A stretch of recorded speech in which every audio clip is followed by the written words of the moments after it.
네, 4번 문제입니다. 그림은 물체 A를 액체 B에 넣은 후 A와 B의 온도를 시간에 따라 나타냈다. T 시간이 지났을 때 A와 B의 온도가 같아졌다. 라고 그랬네요. 문제는 이런 문제라고 보면 되겠습니다. 이런 용기가 있을 때 여기가 B인 거야. 액체 B. 그리고 여기에다가 물체 A라고 하는 것을 이렇게 집어넣은 거죠. 이렇게 A가 여기 있을 때 이렇게 집어넣은 거지. 그런데 이게 이제 그래프를 보자는 거죠. A가 높아, B가 높아, 온도가. A가 온도가 높아요. 그렇죠. 그러면은 이건 이제 중학교 2학년 아마 마지막쯤 여러분들이 기말고사 때쯤 배웠을 것 같아요. 2학기. 마지막에 11월, 12월쯤 배웠을 것 같은데요. 이럴 때 온도가 높은 물체, 온도가 낮은 물질, 액체. 얘가 어떻게 되냐면은 우리가 이제 열이라고 하는 것에 대한 이야기를 해야 되는데 이 열이라고 하는 것은 특징이 있죠. 어디에서 어디로 온도가 높은 곳에서 온도가 낮은 곳으로만 움직여요. 이게 자연스러운 거야. 이게. 그러니까 A라고 하는 물체는 온도가 높았어. 그래프를 보니까. 그러니까 열이 어디에서 어디로 이동할 수밖에 없어요. 액체 B로 이동을 할 수밖에 없었다라는 거지. 온도가 높은 곳에서 낮은 쪽으로 이동을 한다고 열은 항상 이렇게 이동을 해요. 언제까지 이동을 하느냐? 언제까지 이동을 하느냐? 두 물체의 온도가 같아질 때까지. 같아질 때까지.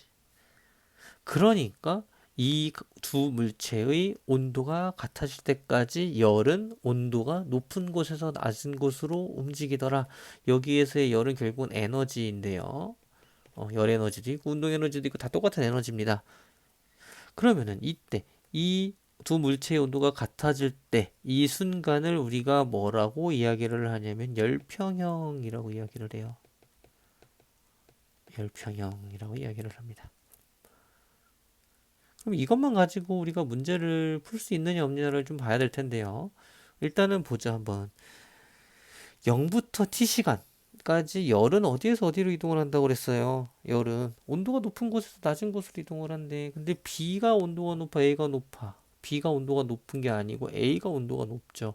그럼 A에서 B로 이동을 해야지. 그래서 기억은 틀렸어요.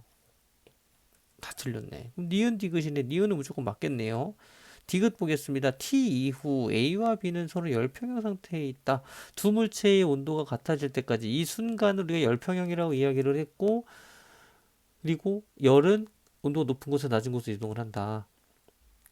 언제까지? 온도가 같아질 때까지. 그래서 이 순간을 우리가 열평형이라고 이야기를 하고 A하고 B의 온도는 결국은 똑같아졌다라는 거죠.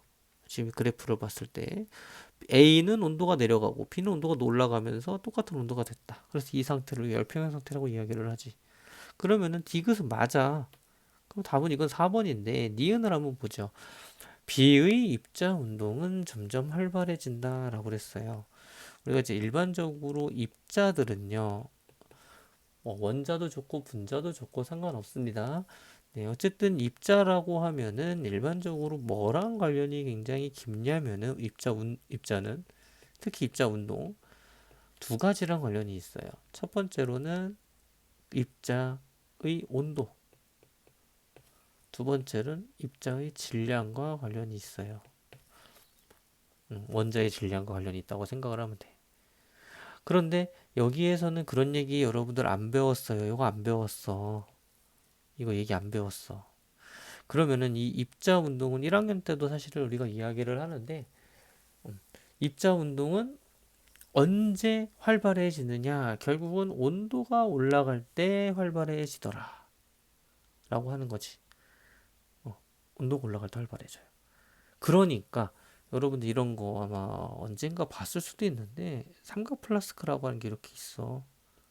이렇게 있고 여기를 가열을 해요. 이렇게 여기다 뭐를 이렇게 뒤집어 씌웠냐면은 풍선을 이렇게 뒤집어 씌워놨어. 가열을 하면 어떻게 됩니까? 풍선이 점점 점점 부풀어 올라요. 이렇게 부풀어 올라.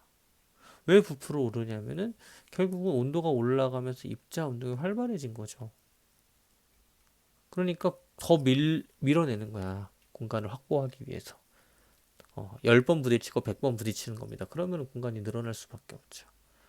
그러면은 뭐 여기 질량에 대한 이야기를 뭐 안 할 수는 없을 것 같은데 질량은 그러면 우리가 입자 운동이라고 하는 것은 질량이 클 때 활발할까? 작을 때 활발할까? 일반적으로 뭐 이건 뭐 입자의 운동 관점이지만 질량이 작아야 활발하겠죠.